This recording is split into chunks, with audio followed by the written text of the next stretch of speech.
Subscribe করো আমাদের channel কে math 0987 নতুন নতুন ম্যাথের ট্রিক সম্বন্ধে জানার জন্য। আর ওপরে থাকা বেল আইকনটি প্রেস করে দাও যাতে তোমরা আমাদের ছাড়া ভিডিওগুলি সবার আগে পেয়ে যাও। ক্লাস 11-এর স্টুডেন্ট যারা আছো, তোমাদের আজকে আমি গণিতক কোণের পার্ট 2 নিয়ে চলে এসেছি। আগের ভিডিওতে আমি আলোচনা করেছিলাম 11 দাগের অঙ্ক পর্যন্ত। ঠিক আছে, 11 দাগের অঙ্ক পর্যন্ত আমি আগের ভিডিওতে আলোচনা করেছিলাম। আজকের ভিডিওতে শুরু করছি 12 থেকে, আর সেকশন 4-এ ঢুকবো। তো দেখো 12 দাগের অঙ্কটা কী বলছে, tan x tan y tan z গুণোত্তর প্রগতিতে থাকলে অর্থাৎ জিপিতে থাকলে দেখাও যে cos 2y equals to cos of x plus z by cos of x minus z.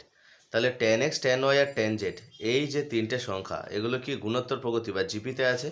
তাহলে এটা দেখাতে বলেছে cos 2y equals to cos of x plus z by cos of x minus z. চলো দেখে নিই কীভাবে দেখানো যাবে। তাহলে দেখো, যদি tan x tan y আর tan z জিপিতে থাকে তাহলে কি হবে, মাঝেরটা স্কোয়ার সমান সমান ফার্স্টেরটা ইন্টু লাস্টেরটা, অর্থাৎ tan square y equals to tan x into tan z।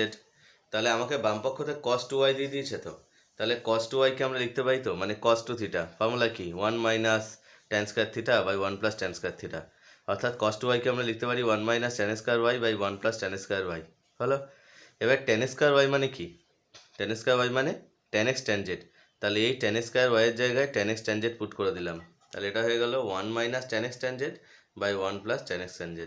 তাহলে এবার দেখো, এই tan x আর tan z কে আমি সাইন বাই কস আকারে প্রকাশ করলাম, তাহলে এটাকে লেখা যায় sine x by cos x, এটাকে লেখা যায় sine z by cos z. সেমভাবে এটাকেও সেমভাবে লেখা যায়, দিয়ে এবার লসও করে দিলাম। তাহলে দেখো এটা হয়ে গেল cos x cos z minus sine x sine z by cos x cos z plus sine x sine z, আর cos x cos z ওপর নিচে কেটে গেল। তাহলে দেখো cos x cos z minus sine x sine z, এটা কিন্তু cos of x plus z এর ফর্মুলায় পড়ে গেল, আর নিচেরটা cos of x minus z এর ফর্মুলা পড়ে গেল। এটাই কিন্তু আমাদের প্রমাণ করতে দেওয়া ছিল, তাহলে আমাদের ডান পক্ষটা প্রমাণ চলে আসলো ইজিলি। তাহলে এটাই হচ্ছে আমাদের রিকোয়ার্ড প্রুফ। চলো পরের অঙ্কটা দেখি। দেখো 13 দাগের অঙ্কটা কি বলেছে, বলছে tan a সমান সমান sign 2a by 1 plus cos 2a সূত্র থেকে tan 75 এবং কট 22 ডিগ্রি 30 মিনিটের মান নির্ণয় করো। তাহলে এইটা বলে দিয়েছে সূত্রটা, tan a equals to sine 2a by 1 plus cos 2a। এই সূত্রটাকে যদি আমি ইউজ করে tan 75 আর কট 22 ডিগ্রি 30 মিনিটের ভ্যালু বার করতে বলেছে। ঠিক আছে, চলো দেখে নিই কীভাবে করবো। তাহলে দেখো, আমাকে এই সূত্রটা বলে দিয়েছে tan a equals to sine 2a by 1 plus cos 2a। তাহলে আমি যদি এর জায়গাতে 75 বসাই, অর্থাৎ tan 75 এর ভ্যালু বার করার চেষ্টা করি, তাহলে কত হচ্ছে, tan 75 equals to sine 2 into 75 by 1 plus cos 2 into 75। কেন, এর ভ্যালুটা 75 বসিয়ে দিলে এখানটা সাইন 2a হয়ে যাবে, অর্থাৎ 2 ইন্টু 75, এখানটা যাবে কস 2a অর্থাৎ 2 ইন্টু 75। তাহলে এটা হয়ে গেলো সাইন 150 বাই 1 প্লাস কস 150। আচ্ছা, তাহলে সাইন 150কে লেখা যায় 90 ইন্টু 2 মাইনাস 30, আবার এখানে কস 150কে লেখা যায় 90 ইন্টু 2 মাইনাস 30, সেমভাবে আর কি। ঠিক আছে, আচ্ছা তো দেখো, তাহলে এটা হয়ে গেল সাইন 90 ইন্টু থিটা মাইনাস এত সেকেন্ড কোয়াড্রান্ট সাইন 30, এটা হয়ে গেল মাইনাস কস 30, যেহেতু সেকেন্ড কোয়াড্রান্টে কসটা নেগেটিভ। তাহলে সাইন 30 বাই 1 মাইনাস কস 30, ভ্যালুগুলো পুট করে দিলাম। সাইন 30 মানে 1/2, কস 30 মানে √3/2। তাহলে তোমার হয়ে গেল দেখো 1/2/2 মাইনাস √3, তাহলে 1/2 মাইনাস √3, তবে 2 প্লাস √3 করণে নিরাশ করে দাও, দেখে নাও অনুবন্ধী করণী এটার। তো 2 প্লাস √3, এটা হয়ে গেল আমার tan 75 এর মান। tan a equals to sine 2a by 1 plus cos 2a, এই ফর্মুলাটা ইউজ করে, এই সূত্রটাকে ব্যবহার করে আমি কার ভ্যালু পেয়ে গেলাম, tan 75। ঠিক আছে, চলো এবারে এখন আমাদের দেখো এই 22 ডিগ্রি 30 মিনিট, এটা মানে কত, 22 degree plus half degree 30 minute মানে কত, হাফ ডিগ্রি। তো তাহলে হাফ ডিগ্রি, এবারে 22 ডিগ্রি 30 মিনিটকে আমরা এরকম লিখতে পারি লসও করে 44 ডিগ্রি প্লাস 1 মানে 45/2। তাহলে tan 45/2 যদি হয়, তাহলে এখানটা হয়ে গেল sine 2 into 45/2 into 1/1 plus 2 into 45/2, এই দুই ক্যান্সেল হয়ে গিয়ে সাইন 45/1 প্লাস কস 45। ভ্যালুগুলো পুট করে দিলাম, ভ্যালু পুট করে দেওয়ার পর দেখো কত বেরিয়ে গেল আমার আনসার। তাহলে tan 45/2টা হয়ে গেল তোমার 1/√2 প্লাস 1, তাহলে কট 45/2টা উল্টে দাও √2 প্লাস 1, তার মানে কট 22 ডিগ্রি 30 মিনিট, এটা বেরিয়ে গেল √2 + 1, এটা হয়ে গেল আমার রিকোয়ার্ড আনসার। চলো সেকশন 4 ঢুকে যাওয়া যাক। দেখো সেকশন 4 একের দাগের একেরটা কি বলেছে, যে প্রমাণ করো cot θ + 15 degree - tan θ - 15 degree = 4 cos 2θ / 1 + 2 sin 2θ। তাহলে এটা তোমাকে প্রমাণ করতে বলেছে, ডান পক্ষতে বাম পক্ষ ধরে ডান পক্ষ প্রমাণ করতে বলেছে। আগে আমি বাম পক্ষ টুকে নেবো, ওটাকে তবে বিশ্লেষণ করব। চলো তাহলে এটা হয়ে গেল আমার বাম পক্ষ টুকে নিলাম, cot θ + 15 - tan θ - 15, এগুলো টুকবে না, এগুলো কাটা। তো বাম পক্ষ টুকে নিয়েছি। এবারে এই cot θ + 15কে না আমি লিখবো কি cos θ + 15 / sin θ + 15, আর এটাকে লিখবো sin θ - 15 / cos θ - 15। দেখো লিখে নিয়েছি।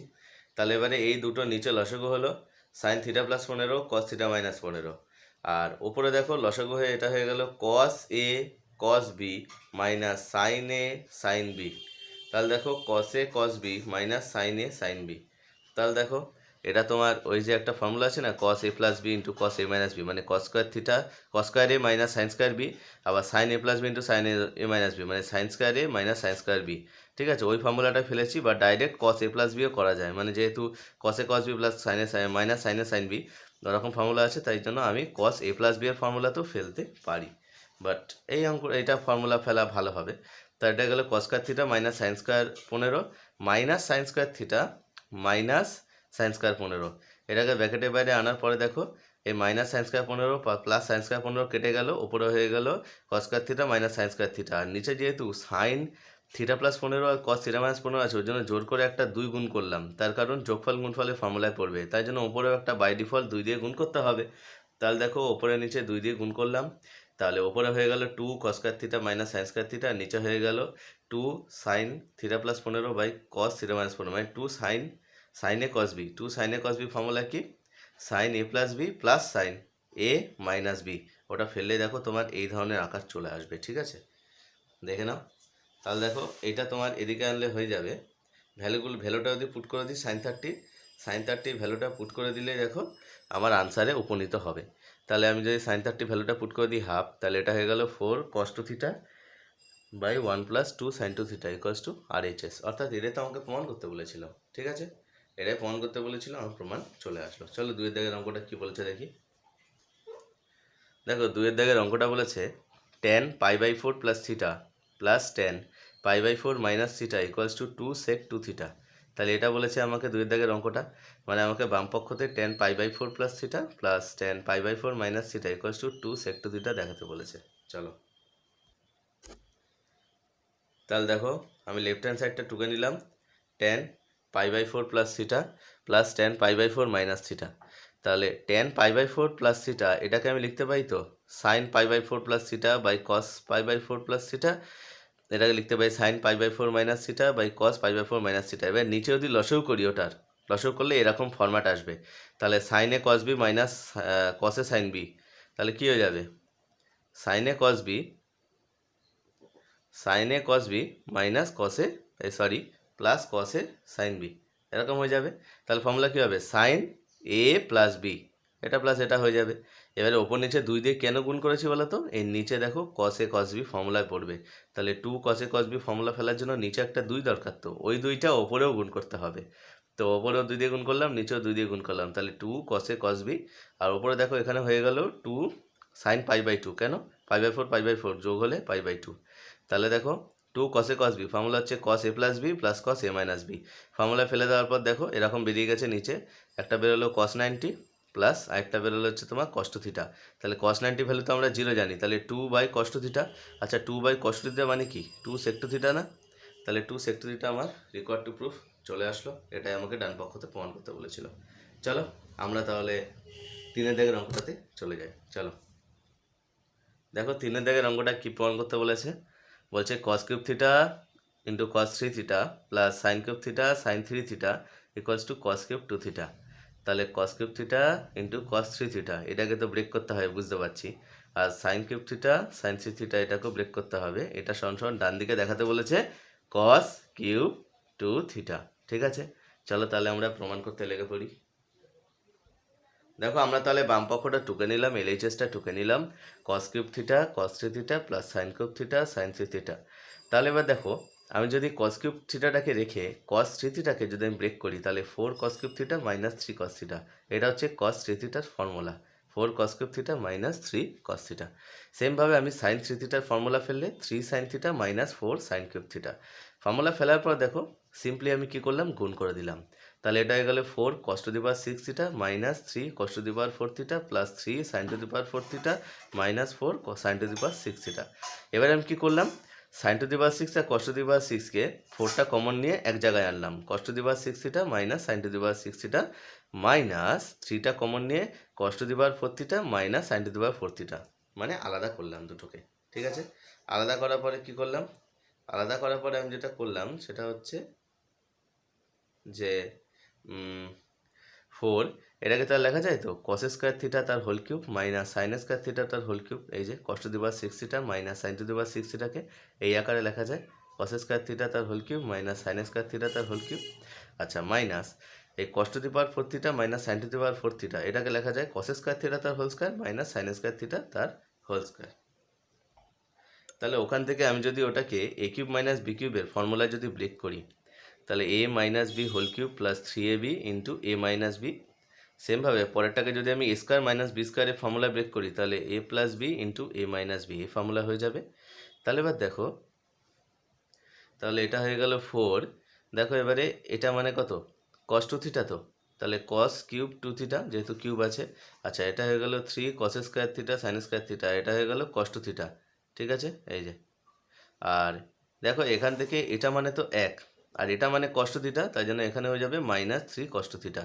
হলো, তাহলে এবারে ব্যাপারটা কী দাঁড়ালো দেখো, তাহলে এবারে গুণ করে দিলাম 4 cos cube two theta plus, এবার একটা জিনিস দেখো 4 cos cube two theta plus, এবারে এই যে 3 4 12 হলো, 3টাকে বাইরে রাখলাম, একটা 2কে 2 কস স্কোয়ার থিটা লিখলাম আর একটা 2কে 2 সাইন স্কোয়ার থিটা লিখলাম। ঠিক আছে, এই দেখো ভালো করে দেখো, এই 4টাকে ডিস্ট্রিবিউট করে দিয়েছে, একটা এটায় একটা এটায়, আর কস টু থিটাকে আলাদা রেখেছি মাইনাস 3 কস টু থিটা।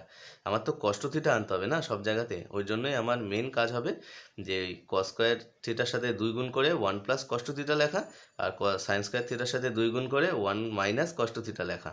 তাহলে এবার লিখে ফেললাম, লিখে ফেলার পরে দেখো এটাকে যদি তুমি একটুখানি সিম্পলিফাই করো তাহলে এটা হয়ে যাবে, দেখো তোমার আলটিমেটলি তোমার রেজাল্টে উপনীত হবে cos cube two theta, which is the required answer. ঠিক আছে, এটাই তোমার কি ডান পক্ষতে বলেছে, তাহলে আমার রাইট হ্যান্ড সাইড প্রুভ হয়ে যাবে। চলো দেখো পরের অঙ্কটা নিয়ে আলোচনা করি। কি বলেছে দেখো, 4 দাগের অঙ্কটা বলেছে বাম পক্ষতে বলেছে cos cube alpha plus cos cube 120 plus alpha plus cos cube 240 plus alpha equals to 3/4 cos 3 alpha.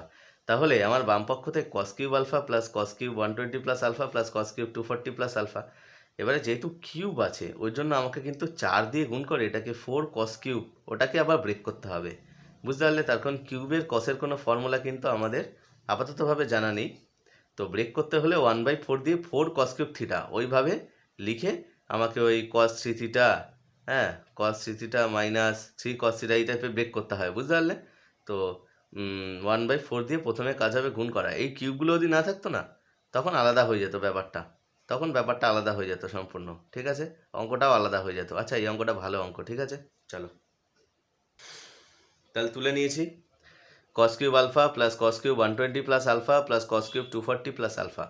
এবারে একটা 1/4 গুণ করে 4 cos cube alpha plus 4 cos cube 120 plus alpha plus 4 cos cube 240 plus alpha. এবারে 4 কস কিউব থিটা মানে কি, cos three theta plus 3 cos theta, এটা হচ্ছে formula.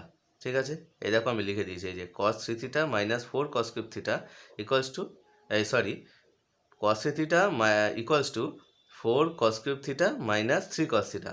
তাহলে আমি যদি এটাকে বের করতে চাই তাহলে এটাকে এদিকে পাঠিয়ে দাও, তাহলে কস three theta plus 3 cos theta, এই দেখো cos 3 alpha plus 3 cos alpha, এটা হয়ে যাবে কস 3 আলফা প্লাস 3 কস আলফা, এটা হয়ে যাবে কস 3 আলফা প্লাস 3 কস আলফা।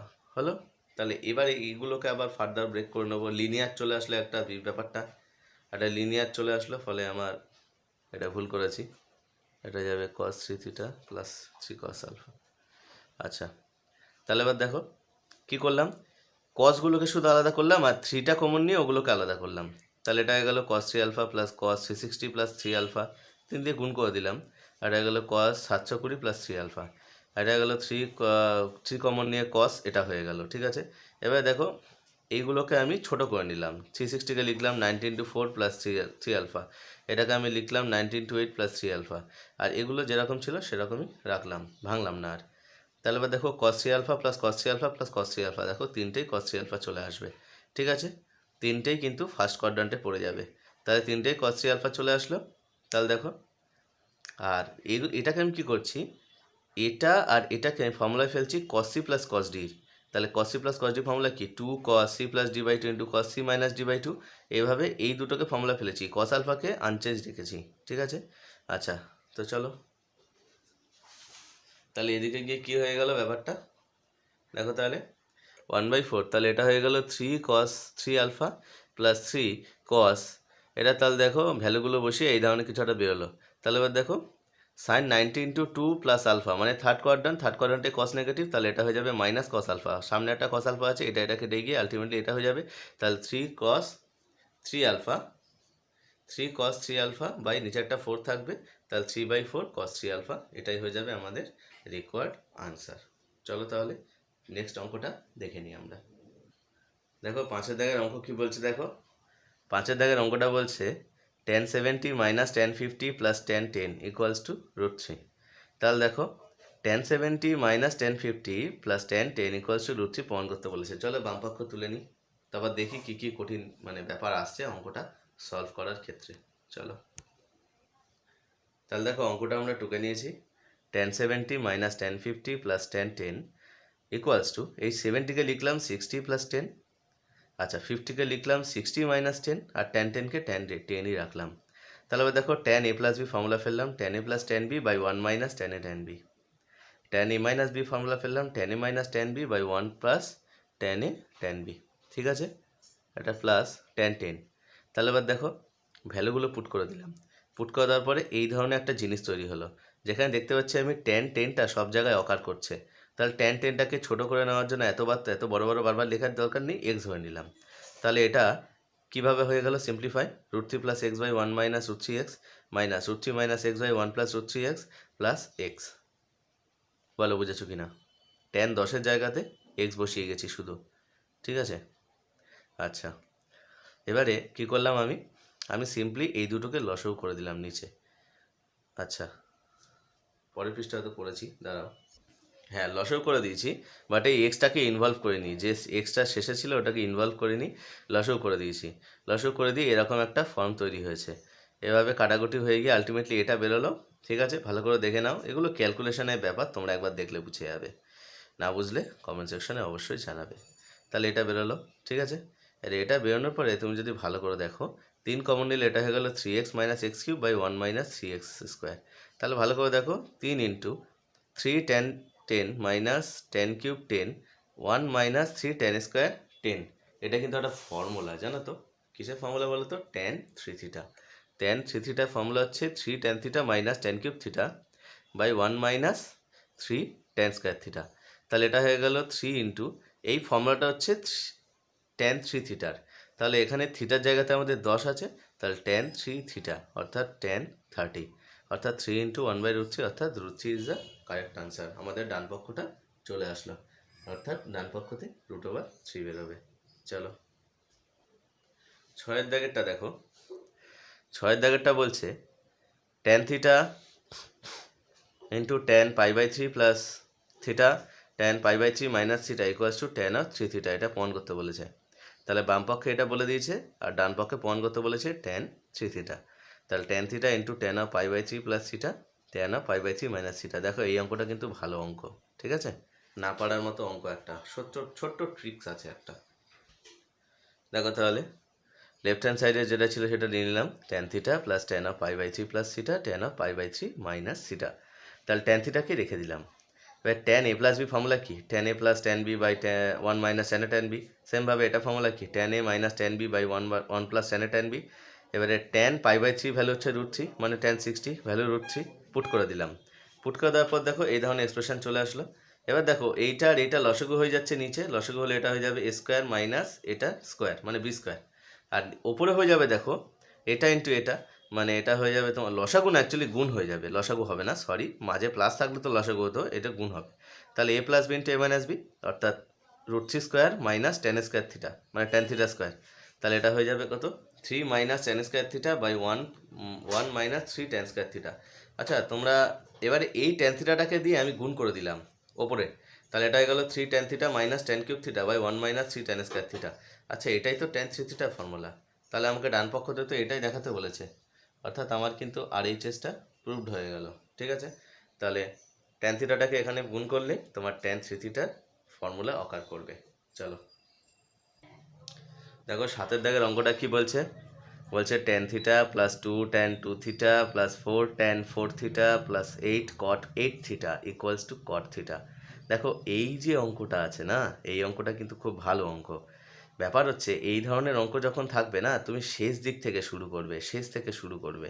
ঠিক আছে, tan theta plus two tan two theta plus four tan four theta plus eight cot eight theta, তুমি এই ধরনের অঙ্কগুলো কি শেষ থেকে আসবে, প্রথম থেকে না, শেষ থেকে আসবো আমরা, আলটিমেটলি আনসার দেখবে কট থিটা বেরিয়ে যাবে। চলো দেখো তাহলে বাম পক্ষটা তুলে নিলাম, tan theta plus two tan two theta plus four tan four theta plus eight cot eight theta, তাহলে equals to tan theta plus two tan two theta plus four tan four theta. এটাকে লেখা যায় eight by এই tan, এই cot eight থিটাটা one by tan eight theta হয়ে যাবে, আর ten eight থিটাকে লেখা যায় টেন টু ইন্টু থিটা এটা। তাহলে টেন টু থিটার ফর্মুলা কি, two tan theta by one minus tan square theta, ওই one minus tan square four থিটাটাকে ওপরে তুলে দিয়েছি, আর টু টেন ফোর থিটাটা নিচে আছে। এইভাবে দেখো এইটার মধ্যে আমি এবার লসাগু কষাগু করবো, তাহলে এটার মধ্যে যদি লসাগু করি তাহলে এটা হয়ে যাবে কত, eight tan square four theta, আর এখানটা হয়ে যাবে plus eight minus eight tan square four theta, এটা আর এটা কেটে গিয়ে আবার eight by two tan four theta, তাহলে কেটে গিয়ে হয়ে যাবে four by tan four theta. এটাকে আবার ফার্দার লেখা যাবে tan two into two theta, ওটাকে আবার ফার্দার ব্রেক করে two tan two theta by two tan two theta by one minus tan square two theta, ওটা ওপরে চলে যাবে। এইটা আর এটার মধ্যে আবার লসাগু হবে, এটা হয়ে যাবে four tan square two theta, আর এইদিকে minus four tan square two theta, মানে এটা রিকারেন্স বলতে পারো তুমি, লাস্টেরটা হবে যা পরপর হতে থাকবে। এটা কেটে গিয়ে চার হয়ে যাবে, আবার দুই দিয়ে এটা কাটবে, ও two by two tan two theta হবে। এই টেন টু থিটাকে আবার লেখা যায় তোমার মানে two tan theta by one minus tan square theta, ওটা ওপরে উঠে গেছে। এইটা দিয়ে আবার এটাকে লসাগু হবে, লসাগু হওয়ার পর তোমার আলটিমেটলি পড়ে থাকবে two by two tan theta, দুই দুই কেটে যাবে, ওয়ান বাই টেন থিটা অর্থাৎ কট থিটা। চলো পরের অঙ্কটা দেখো, এই অঙ্কটাও কিন্তু বিগত কয়েক বছরে দিয়েছে। আটের দাগের অঙ্কটা বলেছে cos pi by eleven plus cos two pi by sorry plus না into cos two pi by eleven cos three pi by eleven cos four pi by eleven cos five pi by eleven equals to one by thirty two. তাহলে এই সব কটার গুণফল হবে one by thirty two. ঠিক আছে, তো অঙ্কটাকে ছোটো করার জন্য আমি কী করবো, পাই বাই ইলেভেনকে থিটা ধরে নেবো। চলো দেখে নিই। তাহলে লেফট হ্যান্ড সাইডে আমাকে বলে দিয়েছিল তো এইটা cos pi by eleven cos two pi by eleven cos three pi by eleven cos four pi by eleven cos five pi by eleven. আমি পাই বাই ইলেভেনকে থিটা ধরে নিলাম, তাহলে এটা হয়ে গেল cos theta cos two theta cos three theta cos four theta cos five theta হয়ে গেল। এবারে দেখো আমি কি করছি, একটা নিচে one by two sine theta common নিচ্ছি, তাহলে এখানটা একটা টু সাইন থিটা হয়ে যাবে, এখানে কস থিটার সাথে এই two sine theta cos theta, এটা ফর্মুলা পড়ে গিয়ে হয়ে যাবে সাইন টু থিটা। এখানে আমি আরেকটা দুই কমন নিলাম নিচে, এখানে একটা দুই আনলাম, তাহলে এখানে চার হয়ে যাবে, তাহলে এখানটা হয়ে গেল টু সাইন টু থিটা, এখান দিয়ে বেরিয়েছে যেটা ওটা ইন্টু এই কস টু থিটাটাকে নিয়ে নিলাম একসাথে, তাহলে two sine theta cos theta. এটা আবার ফার্দার ফর্মুলা হয়ে যাবে টু মানে অ্যাকচুয়াল সাইন ফোর থিটা হবে, এই দুটো মিলিয়ে সাইন ফোর থিটা। এখানে আবার একটা দুই তুললাম ওপরে, তাই জন্য এখানে আট হলো। ঠিক আছে, তাহলে এটা হয়ে গেল two sine four theta cos four theta, মানে এটা হয়ে যাবে আবার সাইন টু থিটা, মানে এই যে সাইন এইট থিটা। এখান থেকে আবার তোমার ফার্দার একটা আচ্ছা সাইন এইট থিটা, এত দূর পর্যন্ত করে থেমে যেতে হবে, তার কারণ শেষেগুলো যেহেতু মানে কম আছে আর ফেলা যাচ্ছে না। তো দেখো তাহলে এটা এইট থিটা হয়ে গেল। এবার দেখো, এবারে এই এইট থিটাকে আমি লিখতে পারি তো পাই মাইনাস থ্রি থিটা। তার কারণ কি, তার কারণটা হচ্ছে তোমার যে ইলেভেন থিটা ইকুয়ালস টু হ্যাঁ পাই, তাই তো। তাহলে এটাকে লেখা যায় তো এইট থিটা ইকুয়ালস টু পাই মাইনাস থ্রি থিটা। দেখো তাহলে এইট থিটা ইকুয়ালস টু পাই মাইনাস থ্রি থিটা লেখা গেল। তাহলে sine pi minus three theta মানে তো সাইন থ্রি থিটা, তাহলে এই সাইন থ্রি থিটার সাথে আবার এই সাইন থ্রি থিটা ফর্মুলা পড়ে গেল, হয়ে গেল সাইন সিক্স থিটা। আবার এখান দিয়ে নিচে একটা 2 তুললাম, তাহলে এটা হয়ে গেল 32, এখানে হয়ে গেল 2 sin 6 থিটা আর cos 5 থিটা, ঠিক আছে। তাহলে 2 sin 6 থিটা cos 5 থিটা মানে 2 sin a cos b, অর্থাৎ sin a plus B plus sin a minus B, ঠিক আছে। তাহলে দেখো আমি যদি sin a plus B formula ফেলি তাহলে হয়ে যাবে 11 theta plus sin a minus B formula ফেলে sin থিটা। এবার sin 11 থিটা মানে কত? sin পাই। 11 থিটা মানে তো পাই, আবার sin থিটা মানে তো sin থিটা, sin পাই মানে কত? 0, আর এখানে sin থিটা আছে, এর এই sin থিটা এই sin থিটা কেটে গিয়ে 1/32 হয়ে গেল আমার রিকোয়ার্ড অ্যান্সার। অনেকে মানে অনেক জায়গাতে এটাকে এভাবে দেওয়া থাকে 1/2⁵, মানে প্রুফ করো, ঠিক আছে। তো চলো আজকের ভিডিওতে এতটাই রইলো, পরের ভিডিওতে বাকি অঙ্কগুলো করব, চলো।